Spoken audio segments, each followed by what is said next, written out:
దుగ్గిరాల సమాచారాన్ని వీక్షిద్దాం.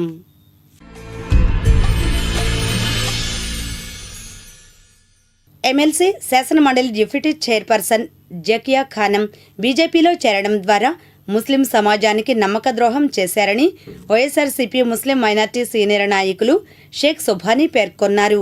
దుగ్గిరాల ముర్తుజా నగర్లో శుక్రవారం ఏర్పాటు చేసిన మీడియా సమావేశంలో సుభానీ మాట్లాడారు.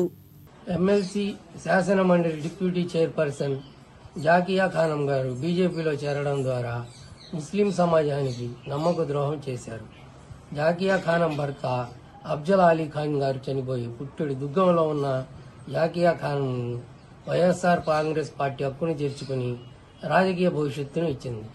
ముస్లిం మహిళను ఎమ్మెల్సీగా చేయడమే కాక శాసన మండలిలో డిప్యూటీ చైర్పర్సన్గా ఉన్నత పదవిలో కూర్చోబెట్టి రాష్ట్ర స్థాయిలో గుర్తింపు ఇచ్చిన ఘనత వైఎస్ఆర్ కాంగ్రెస్ పార్టీ అధ్యక్షుడు మాజీ ముఖ్యమంత్రి వైఎస్ జగన్మోహన్ రెడ్డి గారికే దక్కుతుంది.